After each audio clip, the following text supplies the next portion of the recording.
10 lamang. Kaya ang ginagawa po nila, siyempre, kailangan makapagklase, pati yung kanilang quadrangle ay ginagamit na bilang classroom at naglalagay din sila ng mga tent. Ngayon, yung nakikita ho ninyo, isa lamang ho sa mga klase ito dito sa harapan ng eskwelahan. Naglagay lang sila ng tent.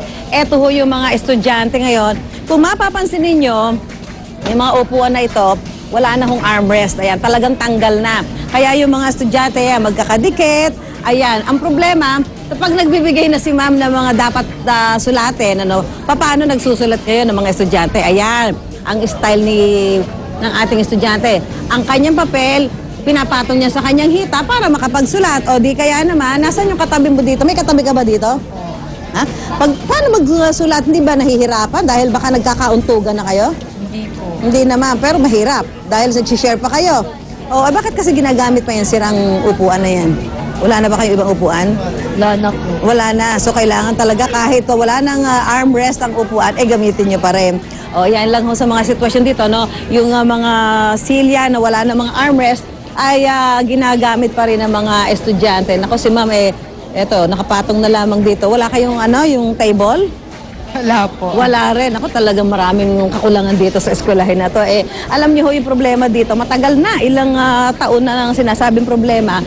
So ito nakikita ho ninyo yung kanila yung pinaka-quadrangle. Ito isang klase. 7 ho yung klase dito. Pero mapapansin ninyo, wala man lang mga partition. So paano magkakaroon ng focus ang mga estudyante? Di ba panay distraction ho ang aabutin dahil yung kanila hong mga paningin, abot ho doon sa hanggang matatanaw nila, wala ho kasi mga partition. Alamin natin mula kay Ma'am Nympha David, siya po yung principal nitong paaralan kung paano nila ina-address. Kasi kung unang-una may mga silya kayo, wala na mga armrest pero ginagamit pa rin. Magandang umaga po, Ma'am Susan, at sa unang hirit. So, madali lang po ang pag-address sa aming mga problema sa paaralan sapagkat tulong po natin ng ating komunidad, yung local government, yung ating mahal na superintendent, yung ating mga magulang, higit sa lahat, sila po ay tulong-tulong na pumunta dito sa paaralan ng Brigada Eskwela. Okay. Pero napansin ko nga, may mga silya kayong sira na wala ng armrest. So, hindi makapagsusulat tayo estudyante. Wala pa bang pamalit dyan? Actually po, yung hinihintay nyo? Hinihintay pa po namin kasi nire-recycled lang po namin yung mga na-condemn ng mga sirang silya. Okay. At nung Brigada Eskwela, yung mga na-repair ng ating mga magulang at mga estudyante, yung pong ginamit namin. Yung ito ma'am, example, ito ha. Pakita nga natin to, itong silya na to. Excuse me, ayan, alingatin natin to ha. Ito, nakita niyo po ito. May bago ito dahil may mga estudyante pa umuupo dito, ma'am.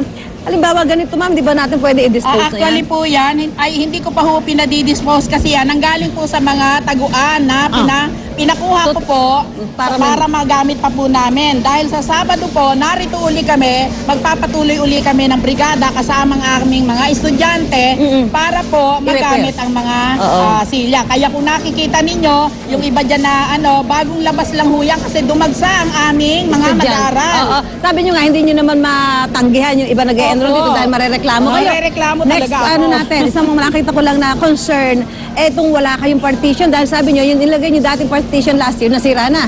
Actually po, dumating na po yung aming mahal na superintendent na si Ma'am Cora Gonzales at ang engineering department ay pinadala ni Mayor Rico Michiberry at nangako po sila sa amin na tutulungan kami sa partition. So, itong linggo Ano ba na to, all year round na kayo na dito magkaklase?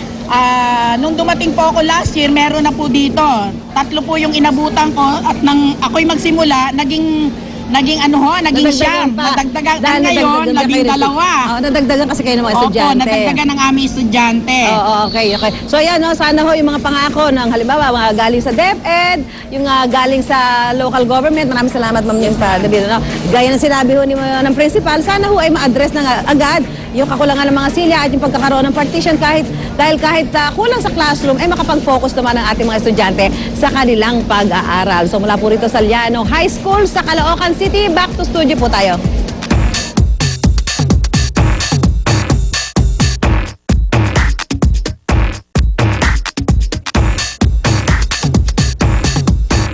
Alright, back to school, back to rainy season na naman tayo. Eto na ang tanong, paano kapag mababasa ang sapatos ng mga ating anak? Aba, hindi naman malayo mangyari yan dahil nga rainy season. Para bigyan tayo ng mga tips, kasama natin si Miss Florence Talado, chemist ng Ace Chem Incorporated. Good morning! Good morning, Miss Susie. Welcome back, Miss Florence. Ayan, ito na ang tanong. Ano nga bang pwede namin gawin? Nabasa na pauwi ng school, galing school. So, ang una natin gagawin, i-rinse out natin, palalabnawin natin yung ating mild detergent, normally shampoo. Oo. Kasi minsan may mga dumi. I-wash out lang. ko talaga. Sa bagay, nilubog Pero ko na mabilis lang mabilis lang. Para huwag masyado siya mag-absorb. Alright. Tapos, tuyuin natin. Okay. And then, Kahit yung loob medyo okay lang mabasa, basta pupunasan. Opo. Tsaka, pwede natin lagyan ng baking soda Wow. para talagang completely matanggal yung moisture. Oo. Or yung mga powder natin. Pero punasang maigi Oo, para punasan natin mamumuti mabuti. kasi. Para huwag oo.